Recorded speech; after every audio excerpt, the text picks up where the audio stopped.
Welcome to episode number 60 of Talking Mopars and another episode of Listener Stories. This past week was a holiday week. It was Thanksgiving, and it was super hectic for me. I had to work on Saturday to make up for my day off on Thursday, so I didn't have time to sit down and record a traditional podcast that we do here. But what I did do is I had Johnny Mopar join me. He was my accomplice in the first ever live stream of the podcast. On Saturday night at 9 o'clock, we went live on Facebook for Talking Mopars Direct Connections Live. And we actually had a bunch of our friends join us. It was a great time. And if you want to find out who joined us on the show, go watch the video. You can find it on the Mopar Hunter Facebook page. It was a good time. Anytime you get together with friends that are also Mopar enthusiasts, you generally have a good time. It was one of those situations where you just sit around and you just shoot the breeze. You know what I mean? I had a great time. I can't wait to do it again, and it's the first of many to come. But we're here right now for listener stories. So without further ado, if you are a Mopar enthusiast, then you are in the right place. Don't go anywhere. You're tuned into the best Mopar enthusiast-driven podcast on planet Earth, and I'm your host, Chris Albrecht, better known as the Mopar Hunter, and this is Talking Mopars, Listener Stories.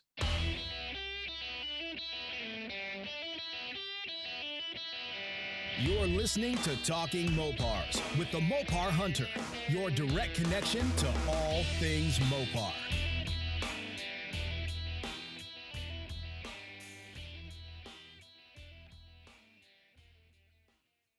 It's time once again for listener stories. Our first story comes to us from a gentleman named Peter. Here is Peter's story. Hi, Chris. I'm glad I found your podcast. I find it enjoyable to listen to, and I'm learning a lot about the history of Mopars. I know a little, but the extra facts you have about Mopars are so helpful. My grandfather worked for Chrysler and used to be in charge of the Chrysler-owned dealerships in parts of Michigan. You can say that we always had Mopars in the family. One of the first cars I bought with my own money was a 2006 Dodge Charger Daytona RT in Tor Red Red. It's 865 of 2000 made. I stored it in my friend's big garage over the winter. In the spring, when it was time to wake it up, I noticed another car stored on the other side of the garage. I just lifted the cover a little to see what it was. It was a 1969 Dodge Super Bee. I asked my friend about it, and he didn't know much himself. He did tell the owner I was asking about it, and the next thing I know, the guy said he was going to sell it. By then, my dad and I had done some research on Super Bees. We wanted the car. He unfortunately was sick and had 2 boys. He didn't want them fighting over the car. I check with my friend at times and know the past owner is still alive and doing well, so that's good. This Bee was a 383 car. He told us the 383 was blown when he bought it, so he put a 444 barrel in the car. The car has a 727 automatic transmission and manual drum brakes all around. He wanted $16,000 for the car. I went and got a loan and made it happen. I didn't drive it much that summer as the heater core had an issue and the windows always got fogged up. During my research, I found in '69 the Bee didn't have a 4-barrel with the 440 option. I figured since I had a 440, I would make an A12 clone/tribute car. It would be my first rebuild with the engine fully apart. I have learned a ton from talking with experts and research. I refinanced my '06 Charger to pay for the engine and bodywork. Due to some rust on the block, the shop had to bore it out 80 over, so now it's a 452 6-pack car with a roller cam, rockers, and lifters. I added electric fans and MSD ignition. The build took all that loan and a little more.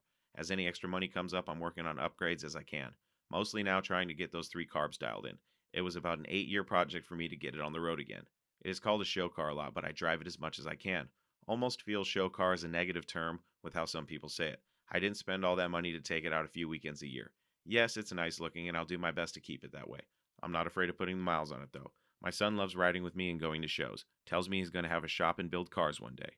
I had attached some photos of when I bought it and what it is today. Thanks for letting me share my story and for sharing stories with me on your podcast. Thanks, Peter. Hey, Peter, thanks for sharing your story. I know that myself and thousands of other Mopar enthusiasts are listening to this podcast, and we're going, $16,000 for a Super Bee that's in reasonable good condition? You got a bargain, buddy. I wouldn't have hesitated either. I would have went to the bank myself. You know what I mean? I would have sold a toe or a finger for that car. But awesome car. It sounds like, you've got a great project on your hands, and I don't think anybody's going to be mad about, making some subtle modifications to a '69 Super Bee. At least I'm not. I think it's a great build. It sounds like a awesome car. The pictures look great. I can't believe that the car was in that good a condition when you got it, to be honest with you. I think you got a steal of a deal, and, you should be happy about that. Your son loves riding in the car. That's awesome. I love that he has ambitions of getting into the automotive industry. I think that's great, and you've heard me say it before on this podcast. I love it when I hear stories about children getting involved, with the family car. I like that. I like that fathers and mothers get their sons and daughters involved in building cars. I think it's a great way to connect with them and to get that quality time. So good on you, Peter. And I thought the picture was awesome with your son holding the trophy. I thought that was really cool. So, tell little man I said hi and no Mopar left behind. That was Peter's story. This next story is from Cody Turner. Here is Cody's story. Hello, sir. I just recently stumbled upon your podcast. I myself am a Mopar nut. I have a 67 Dodge Charger that I'm bringing back from the dead. I bought this a very long time ago from my uncle's best friend, who happened to be the original owner. He bought it brand new from Selma, California Dodge back in early 67. He had been driving it up until 1984 until it didn't start one day, and he just parked it in his barn, and it sat there for over 35 years. I asked if he'd sell it to me, and he flat out laughed in my face.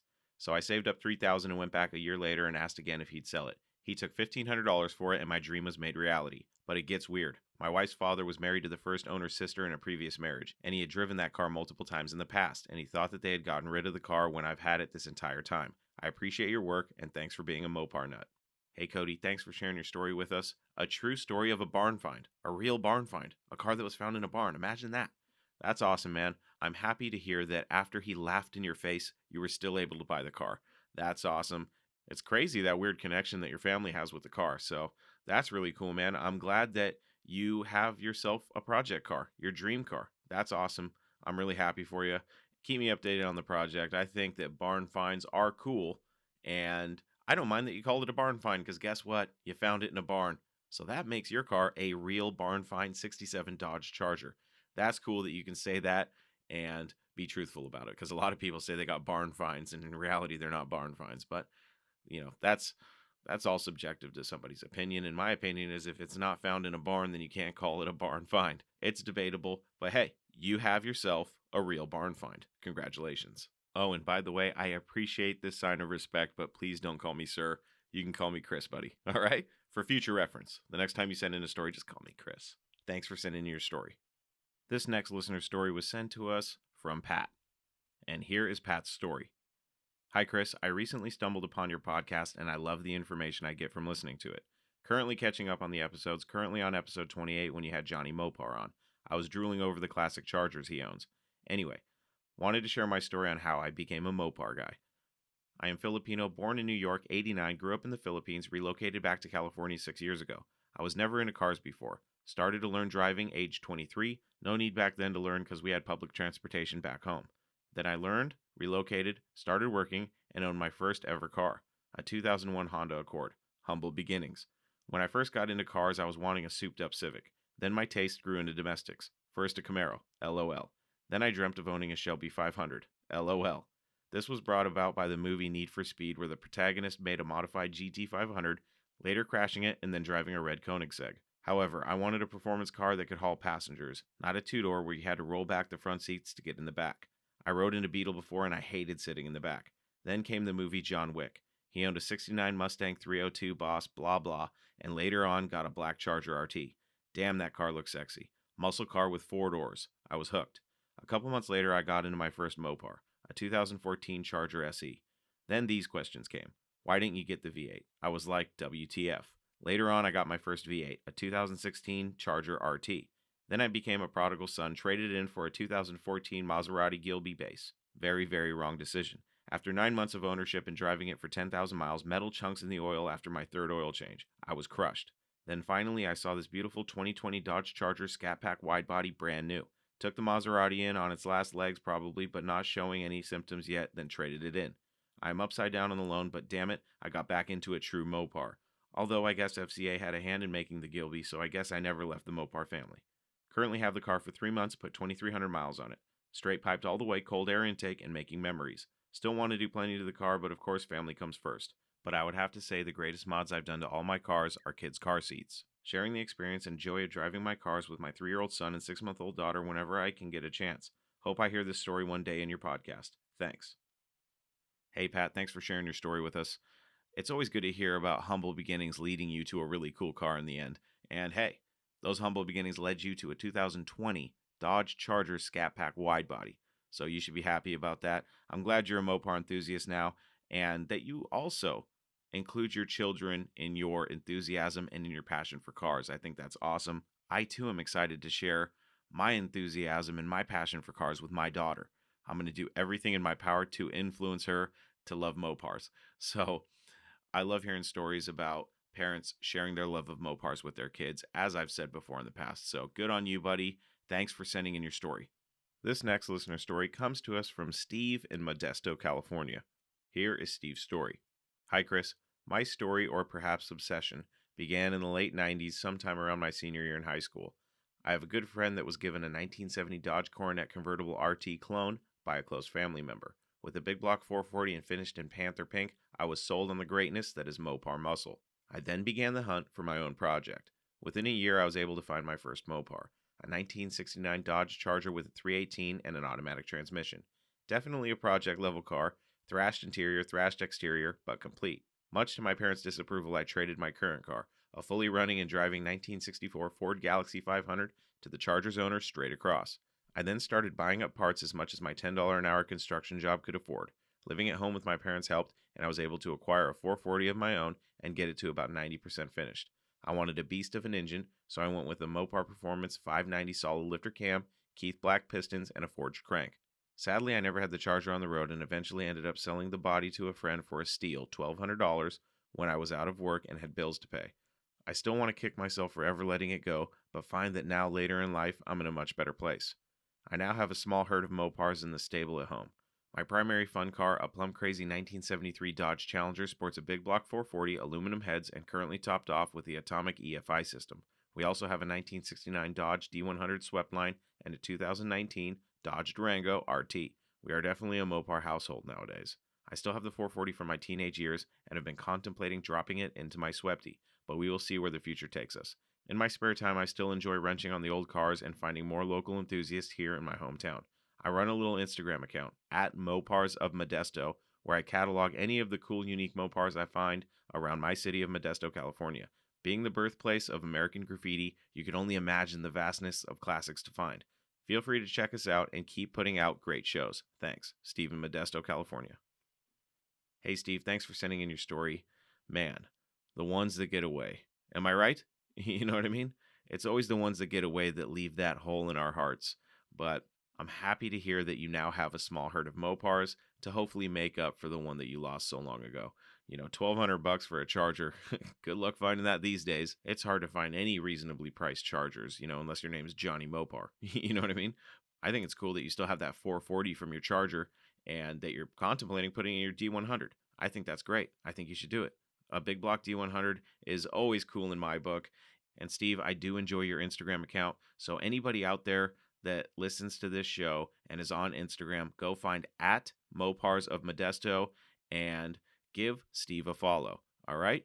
Thanks, Steve, for sending in your story.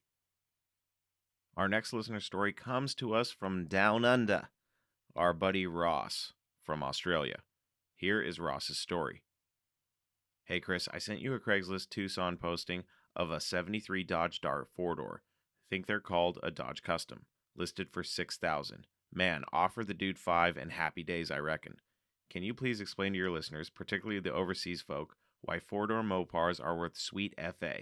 Over here, Australia, if I wanted to buy an early 70s 4-door Valiant all tricked up with the goodies like intake carby rims and dual exhaust and headers all done, etc., you can expect to pay between 20 to 30,000 US dollars, and that's likely for a slant 6. And over at classiccars.com, there's a 70, I think, 4-door Chrysler Newport in Michigan with a 440 and an almost perfect body for 4,000. Blows my mind. So much so I tried to contact them to make an offer, but no response, which is unusual. Guessing the Aussie on the scary internet might be a scam. LOL. Bizarre, selling to an Aus buyer is the perfect COVID-29 transaction. Oh well, my missus would have had an absolute fit if I had of anyway. But my defense was that the Newport cost less than my 318 currently being rebuilt. Not sure if it would have won the debate, reminding her of this impending debt. Although in my head, it all makes perfect sense. I'm sure you know exactly what I mean. That's the addiction convincing us, go on, risk your marriage. LOL. Have enjoyed the interviews the past few weeks? Good shit, mate. The McMurrays really know their shit. How can you not be learning something, people? Take care, man. Ross. Mofo from WEFO. Hey, Ross, thanks for the message. I agree with you completely with the four doors. It's crazy that more people aren't, snatching them up these days. A lot of them, like we were talking about it on the live stream the other night, and Blake from DIY Hemi actually brought up four doors because he had seen a 70B body recently. And Johnny Mopar was saying that back in the day, they ended up being parts cars because nobody cared about sedans. But I think these days, people are sleeping on the sedans because I think that they're going to hit really hard here soon because people are getting sick of all these crazy prices for project cars. And there's a lot of people out there that would drive the hell out of a cool Mopar sedan that was like hot rodded. You know what I mean? So I think that's going to hit next. And I really think that it's going to be hard to find a four door B body, especially the 68 through 70s, for reasonable prices here pretty soon. So if you find one of those, snatch it up. And the older ones are probably going to still be a little bit plentiful. And the ones post 70 are still going to be a little bit plentiful, I think. But 68 through 70, those are going to be hot. And I actually ran across a 69 Coronet sedan um, months ago. It might have even been last year that was for 2 grand. And I thought it would have been a perfect car to hot rod. It was actually, I believe, if I remember right, it was FA green with a blue interior. It was super weird color combination, but um, I wanted it. It was complete and it looked like it could be a fun car when hot rodded. So my prediction is that Mopar sedans are gonna slowly rise in value, but definitely get more popular. So I totally understand what you mean by being frustrated that these cars are cheap over here, where in other parts of the world it's so expensive to get these cars, especially when you consider shipping costs to go from the United States to anywhere else in the world. Australia, Europe, anything like that. But I understand your frustration, buddy. So if you're out there listening to this podcast and you're going, gosh, I really want a project car, I really want a project Mopar, but I just can't spend $25,000 on a rust bucket charger, maybe go find yourself a Coronet four door sedan and just hot rod the hell out of it. And hey, if you do run across that cheap B body, you know what I mean? That two door that you want, that Charger, that Coronet, you know, two door hard top or something like that, or the Roadrunner, at least you have an engine and maybe some extra parts that'll change over. So I would encourage everybody listening to this show not to turn their nose up at those four door sedans that, generally aren't as highly desirable as the two doors, but still make great hot rods, and you could still get them for reasonably cheap. I mean, imagine being an Australian spending $20,000 to $30,000 on something like that. That's insane. So I think it's time that, you know, the people here in North America need to be thankful that we still have cars that are reasonably cheap because the guys on the other side of the pond, they don't get these cars for that cheap over there. You know what I mean? So this is a perfect message for Thanksgiving because I'm thankful that I still have access to these cheap Mopars. So Ross, thanks a lot for opening our eyes. And for those of you out there wondering what sweet FA is, it's sweet gall. I absolutely enjoy all the listener stories I get to read on this show, but there's something especially funny about the Australian guys. You guys have a great sense of humor. Thank you for that, Ross. And, I'll keep my eyes peeled for a really cheap four door for you. All right, buddy? Thanks for sending in your message. Our next listener story is, again, from outside of our U.S. shores. This message is from Richard, and he's from Switzerland. Here is Richard's story. Hi, Chris. Sorry for my bad English. My name is Richard, and I'm from Switzerland. First of all, I am no Mopar enthusiast. Yes, you got it right. Although two of my project cars are Mopars, I'm no Mopar enthusiast. I'm looking at myself as more of a history preserver. But first things first. So it's 1981, and I'm 18 years old, which is the age in our country to get your driver's license. I'm absolutely into driving, and my dad gets that, and he is aware that I'm already into American cars and not really into BMW and Mercedes and all the other common cars in our country. So he decided to get me for my 18th birthday an American car, which was a 1979 Oldsmobile Starfire 231 cubic inch 3.8 liter V6. So I didn't have my driver's license yet, but you can imagine I wanted to drive this car because, hey, I have an American car sitting in my garage, which I wanted to show everybody and drive it into the sunset on a long street. It was then when I committed the stupidest thing in my life, which at the time seemed right. I drove it. I got pulled over by the police without a driver's license and no plates. Well, long story short, I was forbidden for a long time to get my driver's license. I'll never forget how it was to drive this car into the sunset on this long street, which is exactly what I did before I got pulled over. It was then when I realized that I wanted to preserve history and sometime later get a V8 project car and bring it back to life and drive it into the sunset. Now, almost 30 years later, I have my driver's license and I also have 3 V8 project cars sitting in my garage, and I'm listening to the first podcast I have ever listened to. You got that right. I'm listening to Talking Mopars. To be exact, I'm listening to your podcast with Johnny Mopar, the one with the ring and having fun with driving your car. Well, I have to say, you guys opened my eyes because my 3 cars have been sitting for almost 5 years now, and they didn't see the streets until now. I did some things now and then, but I was getting a bit lazy lately, and now I know why because the fun wasn't there anymore. I really appreciate what you're doing with your podcast, and thank you very much, guys, for opening my eyes and getting me back to the fun. By the way, my 3 cars are a 1979 403 cubic inch 6.6 Pontiac Trans Am, a 1978 318 cubic inch 5.2 Dodge Ram Charger, and a 1957 Plymouth Belvedere. How I got the 2 Mopars and why them, that's another story which I'm probably going to send you also. I hope this story is worthy to get on your podcast. Until then, continue your good work. I love to listen to more of your podcasts. Many thanks for giving me the fun back. Kind regards, Richard. Hey, Richard, thanks for sending in your story. That was quite a risk you took by taking that car out without a license, buddy. And I'm glad that you now have 3 project cars to call your own, to work on. And if Johnny Mopar and I had any influence on you getting back to your cars and getting back to the fun again and enjoying working on your cars and enjoying your projects, that makes me feel good. I know Johnny's listening to this right now, and that makes him feel good that he influenced you as well. So, that's why we do this kind of stuff. That's why I do it. I'm sure Johnny, when he hears stories like that, he probably, it makes him happy. I know it does. To know that somebody listens to what you say and that influences you to make a decision that makes you happy, that's a powerful thing. So thanks for the kind words, Richard. I'm happy that you enjoy the show. Continue listening, and I look forward to hearing your other stories. That was listener stories for this week. There's still more to come, so stay tuned for those. If you want to hear your story on the show, you can do so by emailing me or leaving me a voicemail that I will play on the show. My email is chris@talkingmopars.com, and the number to call for my voicemail is 209-28-MOPAR. I look forward to sharing your Mopar stories.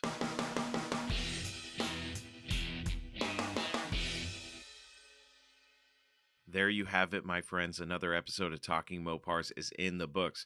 For more information about this podcast or to listen and subscribe to the show, please visit talkingmopars.com. And don't forget that you can send me your Mopar stories, questions, comments, complaints, suggestions, and everything else on your Mopar addicted mind to chris@talkingmopars.com. Or leave me a voice message on my voicemail box at 209-28-MOPAR to hear yourself on the show. Special thanks to my friends over at HemiPages.com. HemiPages is a directory source for the Gen 3 Hemi and Mopar aftermarket, including all of its related connections and content.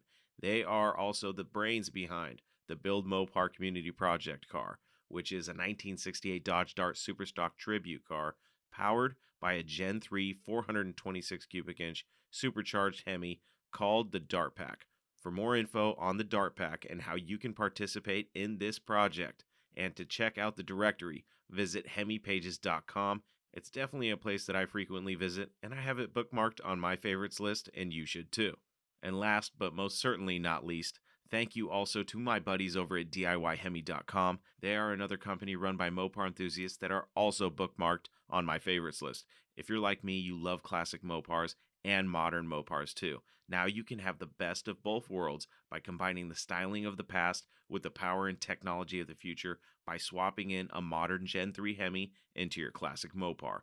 So if a modern Hemi swap is something on your to-do list for your project car, you gotta visit DIYHemi.com and find out how you can make that happen. DIY Hemi can help you build the ultimate fusion of classic and modern Mopar muscle without breaking the bank. One last thing before we go, if you'd like to help support Talking Mopars, there are a couple ways to do it. The first way is to jump on over to talkingmopars.com and check out the Talking Mopars merch shop. There you're going to find all the Talking Mopars merch like t-shirts, hoodies, sweatshirts, stickers, and more. And we've got more coming. So be ready for those. And the second way to support Talking Mopars is by becoming a subscriber. Now, I'm going to release a special announcement here very soon about how you can be a subscriber and what subscribers are going to get from the podcast and from the other content that I produce on social media. So stay tuned for that. It'll probably be a special announcement all by itself in podcast form and video form on my social medias. I'm excited about it. I can't wait to bring you guys even more Mopar content, and I hope you're ready to come along for the ride. That's it, my friends. Until we talk again, I am your host, Chris Albrecht, and that was Talking Mopars.